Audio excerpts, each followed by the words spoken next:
And with the power emergency forcing the games to an early start, it's obvious that this match will finish in doubtful light. The crowd, a poor one by Tottenham, stands only 23,000. But now they've all got eyes only for the tunnel and the arrival of the teams. Martin Peters, once again leading out a Spurs side that has had some notable recent cup successes against Wolves in the final of the UEFA Cup and the semi-final of the League Cup in successive seasons, both trophies won by Spurs. They, like Wolves, though, have had a disappointing start to the season, and Wolves are very low on confidence, and indeed, from all their away games so far this season, they have just 1 point to show for them. We also have two England strikers on the field who've been under pressure. There's Martin Chivers of Spurs, still trying to live down that disappointing performance against Poland, but now coming back to form in a Spurs side that has Alan Gilzean returning at number 7. Wolves field their expected side with Alan Sunderland, the substitute. Perryman to Knowles. Peters, left nicely for Knowles.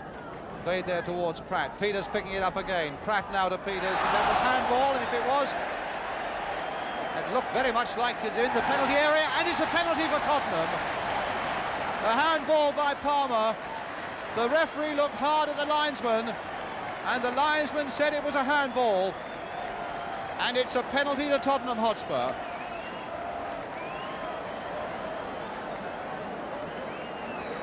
So now a chance for Spurs to break a deadlock that's been there for 15 minutes only. Certainly Phil Parkes has a job on his hand. It'll be Martin Chivers who's going to take it. He has scored in the last 2 goals. There's Chivers from behind Parkes' goal. And he scored. 1-0 to Tottenham. So Chivers makes it 3 goals in a row and puts Spurs 1-0 ahead with 15 minutes gone from the penalty spot. It also puts Martin Chivers into double figures for the season, 10 goals now. Now it's Coates for Tottenham. Evans has made a streaking run down the right for him. Coates turning it in there, and a header, and a fine save there from Peters by Phil Parkes.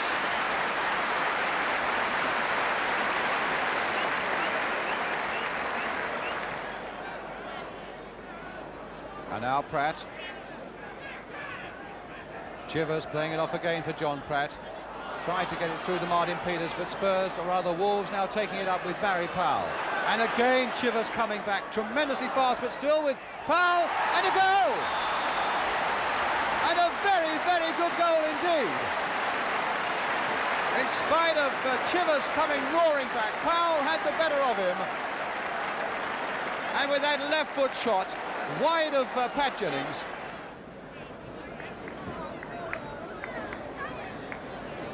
So Dugan being watched again by Mike England.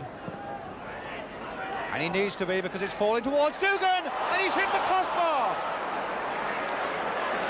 Well, Derek Dugan outsmarted Mike England there from that long free kick, just bounced off his head and onto the crossbar. And behind for a corner now to Wolves.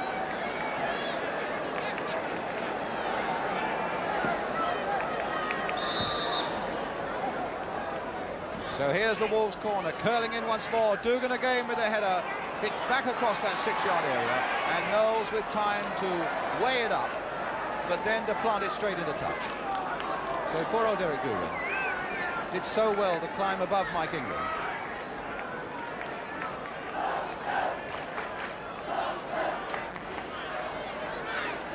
Perryman losing it out as Wolves now have got a bit of an appetite for this game. There's a great shot, and here's a chance coming in again. And no, it won't be for Dugan, it may be for Hibbett. And down goes Jennings again at the second attempt. And Wolves are really snarling at Tottenham now. But now they face another long Chivers throw, flighted into that Wolves penalty area. Again, Gilzean and Peters are there towards the near post. It's Gilzean with a little touch. Played back for Cyril Knowles. Measuring up that cross again towards John Pratt, who was right in there, and Pratt just over.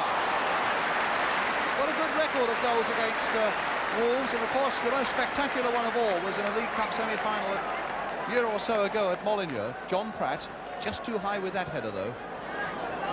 Red Star placing the ball where he wants it. As long as it's inside that person, that's all right. Monroe for Wagstaff. Tried to turn it inside for Hibbett, but Hibbett wasn't aware, and Spurs can bring it away now with Martin Peters. No, they can't. Hibbett now, and now Wagstaff again. Hit low and hard. Very often difficult to judge those, but Beale judged that one well. And now it's the turn of Jennings, although Richards crept in between Beale and Jennings on that occasion. And Dugan again is at the far post, and it took Gilzean to come right back there. Bailey to Palmer. Hit first time, a screeching shot, and a magnificent goal by Jeff Palmer. Spurs looked bemused, but the goal was a beauty. Played there short for Palmer, and Palmer caught that beautifully in his stride, right-footed, off the post, and just inside on the far side.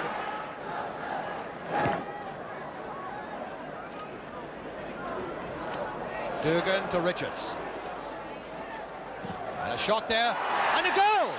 That time it's scored by Hibbett, and that puts Wolves 3-1 ahead. There's the ball that Pat Jennings must retrieve, and it was put there with this shot by Kenny Hibbett.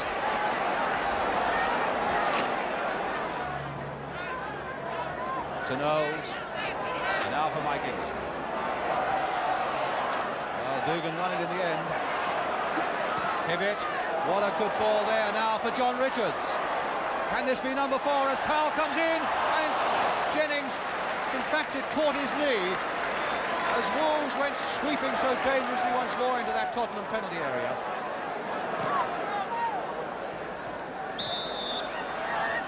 Free kick to Tottenham.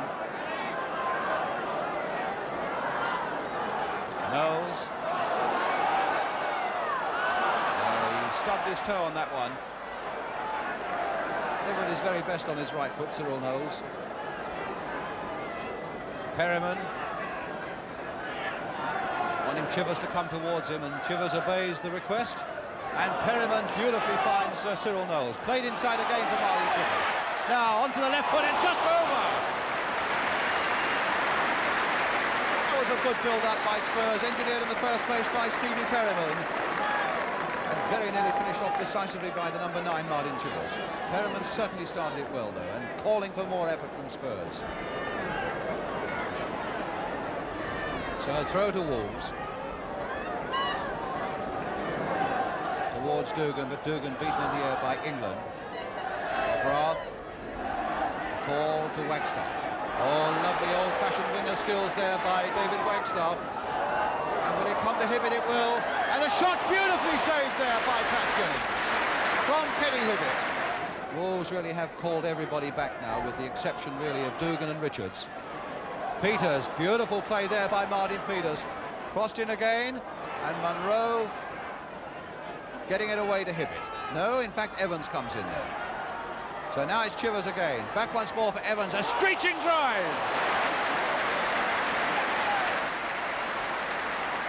And again, Evans with that long-range drive from all of 35 yards with tremendous power. There's no doubt about it that Phil Parkes would have had trouble picking that one up in this gathering gloom now.